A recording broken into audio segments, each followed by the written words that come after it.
You're turning a strength training session into a circuit training class because you're just being a baby in the gym, for lack of better terms. The reason that most people do not get results in the gym is because they do not train hard enough. And this is backed by research. So today I'm going to give you 5 reasons and signs that are telling you you are not training hard enough and you should probably push it a little bit harder. Sign number 1, you're taking too little of rest. Research shows that if you're doing less than 2-minute rest periods between sets, you are probably not resting long enough. In fact, research shows that we should be resting at least 3, but sometimes 4 or even 5 minutes in between sets. The reason for this is pretty simple. The longer you rest, the more likely you are to recover from the fatigue you have built in that first set. You're going to be metabolically fatigued, psychologically fatigued. You might even have some joint fatigue and some central nervous system fatigue. The point is, as you do a set, and if you're pushing it hard enough, you should be fatigued. And to expect being fully recovered and ready to do the same amount of weight for the same amount of reps and sets back to back with only resting 2 minutes or less is just ridiculous. You need more rest so that you can keep up the volume. And if your volume is high,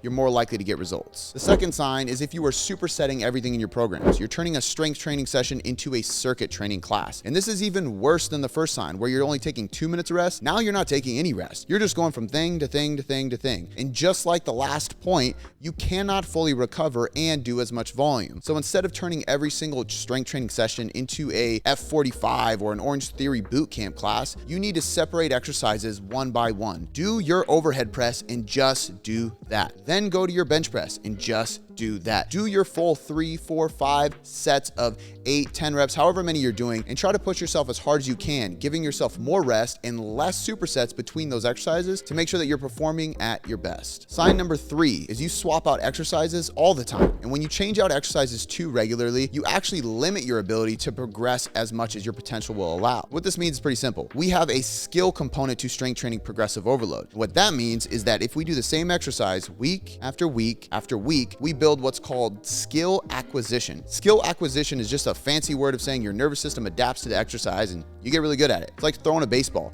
If you want to get really good at pitching a baseball, you should pitch the baseball quite often. And you do the same pitch over and over and over again. Not different types of throws or switch the sport next week and come back to baseball later. You're going to do the same thing over and over again. And the same thing works with a bench press, a squat, an overhead press, a lunge, or whatever other exercise. You get better and better at it. And as that skill increases, your ability to fire the muscle and progressively overload the strength curve is going to improve. And that allows you to get better results over time. But if you change out the exercise too quickly, you never gain the skill and you can't progressively overload it. If you can't progressively overload it, you don't build volume over time and you don't get results. Plain and simple. Sign number 4, you never go to full failure. And look, you need to be safe. So I want to give you a caution. Make sure you're not constantly going to failure or not being safe with most of your exercises. But if you never go to failure, you don't even know what training hard feels like. And you can't use something like the RPE or the RIR scale to gauge your intensity, which is really important to make sure that you are training within the right proximity to failure throughout all of your sets. But again, the only way to understand how hard you're going and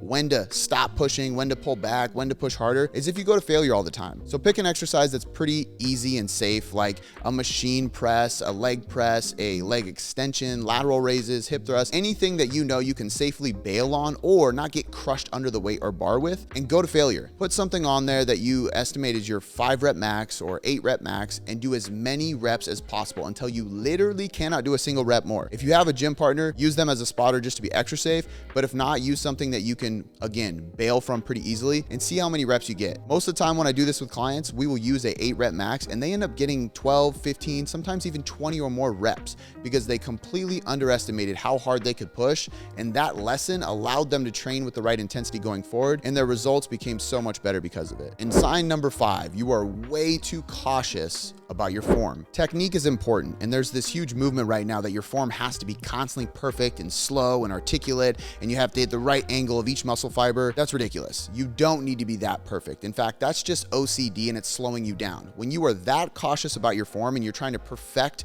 and master the exact pattern of every exercise, you're going to end up just slowing your progress down because you're not training hard enough. And this is why there is super jacked natural and non-natural bodybuilders who build muscle year after year with horrible technique.